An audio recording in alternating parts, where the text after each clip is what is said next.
Tagal-tagal din ako hindi nakagawa ng mga travel videos ko dahil sobrang busy. Kaya sa huling upload ko last 2 years ago ng travel video, pa rin ako lumuluwas mong Batangas, Calapan to Batangas kasi every week kasi may turo ako kada Friday sa may British School. This time may dala nga pala akong motor. Actually nagmamotor na ako pag luluwas ako every week. Tingin ko medyo mahal pag nagmamotor ka, pero nagustuhan ko kasi pag nagmamotor pag lumuluwas kasi marami kang view na makikita at makakagala ka. Ipit hawak mo yung oras mo kasi mo gusto mag-stop over, magtitigil ka at mag-stop over, kakain, magkakape, depende sa'yo. Ngayon dito ako sa Calapan Pier, pupunta akong Batangas, uwi ako ng Maynila papuntang Cavite. Travel guide ko na to. Ito yung magiging guide nyo pag uwi kayo ng Mindoro to Batangas. Actually, Calapan, vice versa. Nasakyan, pagpapasok ka sa piers, magbabayad ka ng 65 pesos para sa terminal fee mo. Hindi ka gaya sa mga pasahero nasa loob ng terminal, magbayad ka lang ng 30 pesos. Pero dito pag hinta lang sa sasakyan, 65 pesos. Tama ka 30 pesos per person naman siya. Kapag sa masaya sa barko naman, pag nasa loob ka ng terminal, pag tawal, pag wala kang dalang sasakyan, ang babayaran mo yung 25, but syempre magbabayad ka pa ng terminal fee na 30 pesos. Fastcraft naman kagaya ng mga Ocean Jet, kaya yung Sprint ng Starlight is magbabayad ka ng 600. Maghanda ka ng 600 pesos. Advantage lang nun is mas mabilis, pero pantao lang hindi pwede magdala ng sasakyan. May dala ka naman sasakyan, ang babayaran mo is 296, gawin mo ng 1 bago ka pumasok, magbabayad ka pa rin ng pesos as terminal fee. Galing kang Batangas at galing ka dito sa Mindoro, papalabas ka ng Mindoro. Kang Batangas, papasok ka lang sa pier at pipila ka. Kukuha ka ng terminal, pipila ka. Maghihintay ka dun sa pila mo hanggang yung terminal para makasakay sa barko at magbabayad. Dito ka galing sa Calapan, papalabas ng Batangas. Papasok ka muna. Pupunta ka muna dun sa mga outlet na nasa labas lang sila ng pier actually. Kaya kung Fastcat, Starlight, o Baleno, basta may dala ka sasakyan, magpa-booking ka muna kasi hindi ka papasukin ng guard pag wala kang booking. Pag-booking ka na is dire-diretso ka na doon sa may terminal fee. Doon ka at kukuha ng terminal fee kasi may counter doon bago ka makapasok sa pinaka-pier. Booking kasi kinukontrol nila yung mga pumapasok sa pier, yung mga truck at mga private vehicles para hindi siya mag-overcrowded sa loob ng pier. Kaya kailangan nila ng booking. Sa loob ka na is pupunta ka doon sa pinaka-ramp na meron kang booking. Kung nari, Montenegro Shipping Line, pupunta ka doon tapos doon ka kukuha ng ticket. Kung kukuha ka ng ticket is embark ka na sa barko. Bayad ka na, papapasukin ka na nila, rekta na. Sakyan yung presyo nga pala pag motor, mo 1.3 yung babayaran mo. Wala ka pang backrate. Pag may backrate ka is plus 525 pagkaya ng pakapasahero. Isang rate kapag meron ka madala sa sakyan, 4 bills is mabayaran mo is ang ginting na 3 to actually 3 kasama dyan yung terminal fee. Pasahero ka at ilan sila, kailangan nilang kumuha din ng ticket ng presyo na may 725 pagkaya ng pasahero na nasa loob ka ng pier. West Montenegro Shipping Lines. Alam niyo ba na may kitsan tambes kung nasasakyan tong barko to kasi naman ng 5 taon is paulit-ulit akong paluwas, papasok.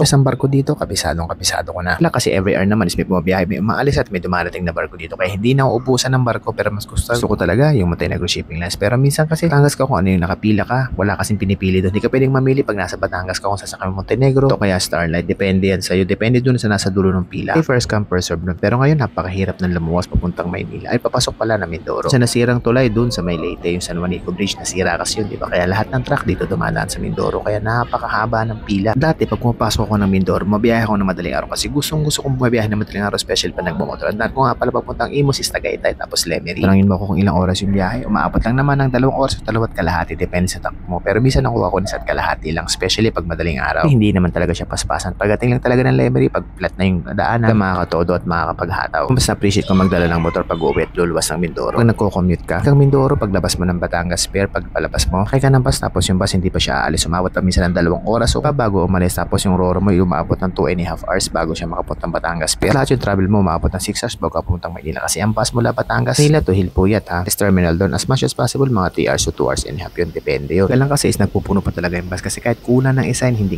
yan aalis. Pag bumotor ka, paglabas mo okay na. Kaya ang biyahe ko pag nagmotor Calapan kasama na yung Roro, kasama na yung Papatangas. Hindi umabot ng 4 to 5 hours. Hindi kagaya kapag nagkukumita ko, umabot ako ng 6 hours, 7 hours, 8 hours, minsan nga 12 hours pa. Nakakastress, hindi kagaya pag nagmotor ka is hawak-hawak pa yung oras mo. Express pa yung dinadaanan ko, small CC lang kasi yung motor na dala-dala ko. Kasi kung gusto mo pumasok at mapas dito sa Calapan, tara pag magmotor ka tapos kasama mo yung tropa mo. The best feeling yun sa lahat. Paano, dito na ako sa Batangas Pier. Muna ako. Next time, samahan ulit ako sa biyahe. Tara, mag-iikot tayo. Para sa inyo lahat, ito na ang pagbabalik ko. Diyan, biyahe tayo. God bless you all. Salamat sa pakikinig.